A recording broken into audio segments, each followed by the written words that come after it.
एक बड़ी पुरानी कहावत है, कहते हैं अतड़ी का गोश्त गोश्त नहीं होता है और खुशामती दोस्त दोस्त नहीं होता है। भारत के उदय से लेकर अभी तक की अगर सारी यात्रा को मिलाकर देखेंगे ना, तो भारत के पास 3 ऐसे बहुत करीबी दोस्त रहे हैं जिन्होंने अच्छे समय पर साथ दिया हो या न दिया हो, बुरे समय पर खूब साथ दिया है। और उनमें से एक नाम तो फट से ध्यान में आ जाएगा कि रूस है। रूस ने हमारी मदद करी है, बात सही है। दूसरा इजराइल का नाम भी आ जाएगा कि हाँ, इजराइल ने भी हमारी कई बार मदद करी है, बात भी सही है। लेकिन एक तीसरा देश भी है और वो देश है फ्रांस। फ्रांस ने तो इतना खुलकर भारत का सपोर्ट किया है बहुत जगहों पर। अमेरिका से भी वो टकरा गया है भारत का सपोर्ट करने के लिए। वैसे यूरोप की अगर बात करें ना, तो यूरोप का नजरिया भारत के लिए कुछ अच्छा नहीं रहा है, लेकिन फ्रांस का नजरिया एकदम यूरोप में अलग रहा है। जानेंगे फ्रांस ने अब ताबड़तोड़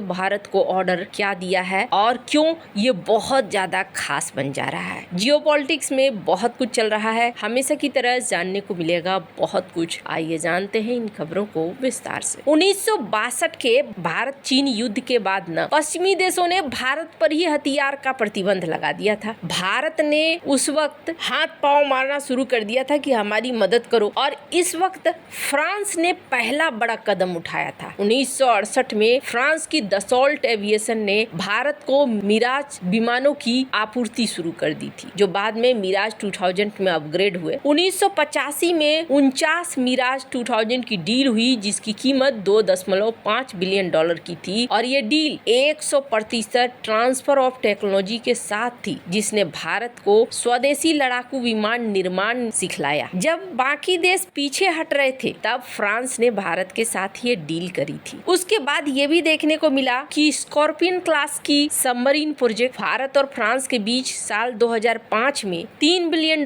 की स्कॉर्पियन डील हुई, जो नेवल ग्रुप के साथ थी। इसके तहत 6 डीजल अटैक पनडुब्बियां MDL में बनाई जा रही है। इसमें भी 100% TOT शामिल है। पहली पनडुब्बी INS कलवरी 2017 में कमीशन हुई, जो अब 5 साल पूरी हो चुकी है। इस प्रोजेक्ट ने भारत को AIP तकनीक दी, जिसने पनडुब्बियों को 21 दिनों तक पानी के नीचे रखना संभव हो पाया। लागत था 43,000 करोड़ रुपए। और इसके बाद राफेल की डील पर इस बार ना 2 मामले देखने को मिल रहे हैं। अभी तक भारत के लिए फ्रांस बनाता रहा है युद्धपोत, या फिर और भी प्रोजेक्ट में आगे बढ़ता रहा है। अभी अगर सबमरीन की बात करें, तो यहाँ Mazagon dock ship builders limited के साथ फ्रांस के नेवल ग्रुप ने एक समझौता साइन करा है, और इस एग्रीमेंट के तहत भारत के प्रोजेक्ट 75 में ये दोनों कंपनियां मिलकर बोली लगा रही हैं कि हमें ये प्रोजेक्ट मिल जाना चाहिए। भारत की नौसेना के लिए हम 6 एडवांस पनडुब्बियां बनाएंगे। अब आप सोचेंगे कि भारतीय कंपनी के साथ मिलकर ही ये क्यों कर रहे हैं, क्योंकि भारत की शर्त ही कुछ ऐसी है। भारत एक तो चाहता है कि ये जो न्यूक्लियर सबमरीन्स बने, भारत जो चाहता है ये नई पीढ़ी की नॉन न्यूक्लियर पनडुब्बी बने, लेकिन ये भारत के अंदर ही बने, साथ ही साथ 100% टेक्नोलॉजी ट्रांसफर हो, ताकि भारत में ही इसका डिजाइन किया जा सके, निर्माण किया जा सके, रखरखाव किया जा सके। तो ऐसे में नेवल ग्रुप भारतीय कंपनी के साथ मिलकर यहाँ पर बोली लगा रही है कि ये प्रोजेक्ट हमें चाहिए। और भी कंपनियां हैं इस बोली लगाने में, अब देखना होगा कि किस कंपनी को ये जाता है। पर अब तक ये देखने को मिलता था कि फ्रांस हमारे लिए पनडुब्बियों को बनाता था या फिर युद्धपोतों को बनाता है, लेकिन अब की बार थोड़ा पासा पलटता हुआ दिख रहा है, और ये भारत की ताकत को दिखला रहा है, क्योंकि भारत के साथ फ्रांस की डील अब अलग अलग क्षेत्रों में बढ़ रही है। पहली बार ये देखने को मिला कि भारत के पिनाका रॉकेट्स के ऊपर फ्रांस का ध्यान गया, और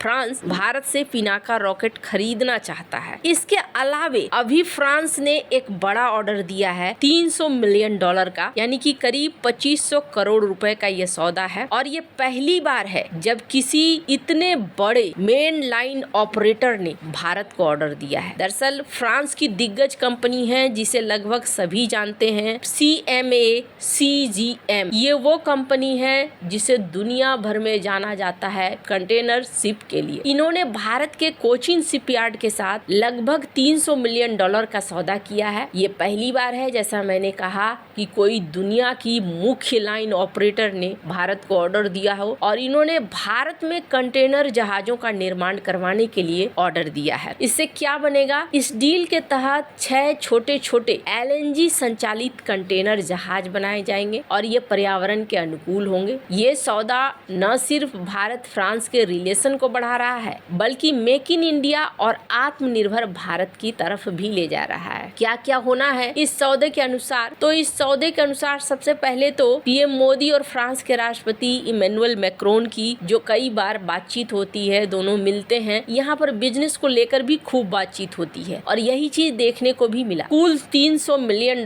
का निवेश है। 6 जहाज भारत को बनाने हैं। प्रत्येक की क्षमता होनी चाहिए 1700 TEU और ये छोटे जहाज भारत जैसे उभरते बाजारों के लिए खास तौर पर डिजाइन किया गया है। वैसे भारत अभी भी छोटे जहाज ले रहा है, बड़े जहाज आमतौर पर चीन या दक्षिण कोरिया पर बनते हैं, लेकिन ये जो छोटा जहाज है ना, ये पहला कदम है। CMA-CGM का फोकस छोटे जहाज को फिलहाल भारत में बनवाने पर है और प्रोडक्शन कॉस्ट देखना चाहता है। जैसे ही एक बार ये छोटे जहाज बनने शुरू हो गए, वैश्विक सप्लाई चेन में आने शुरू हो गए, धीरे धीरे भारत ऐसे जहाजों के निर्माण के हब के रूप में स्थापित हो जाएगा। सभी जहाजों को ऐसे बनाना है जो LNG पर चलेंगे और पारंपरिक ईंधन की तुलना में 20 से 25% कम कार्बन उत्सर्जन करेंगे और ये डीकार्बनाइजेशन की मुख्य रणनीति का हिस्सा भी है। इस सौदे के बाद एक तो भारत ने अपने लिए रास्ता खोज लिया है। इस रास्ते के तहत अब बड़े जहाज भी फ्रांस की ये कंपनी ऑर्डर देनी शुरू करेगी भारत को। ट्रम्प के टैरिफ के बीच में जब अलग अलग तरीके से भारत के लिए मुश्किलें आ रही हैं, तो वहीं फ्रांस की तरफ से एक बड़ी मदद भी आ रही है। स्क्रीन पर एक वीडियो देख रहे हैं जिस वीडियो में उर्सुला वोन दिख रही हैं और इन्होंने अभी भारत की 3 कंपनियों पर प्रतिबंध लगाया है और ये प्रतिबंध रूस को मदद के नाम पर लगाया गया है। अब ऐसे माहौल में जब यूरोपीय यूनियन चाहे दबाव में हो या किसी भी तरीके से हो भारत के ऊपर एक्शन ले रहा है, ऐसे माहौल में फ्रांस भारत को नए नए ऑर्डर दे रहा है जो भारत के लिए सबसे बड़े मदद के तौर पर है, क्योंकि इस समय टैरिफ के बीच में ये ऑर्डर भारत के लिए बहुत ही ज्यादा काम आने वाले हैं। आपको क्या लगता है इन सब मामले में? आप क्या राय है कमेंट कर जरूर बताएं। जल्द मिलते हैं अगले वीडियो में नई खबर के साथ।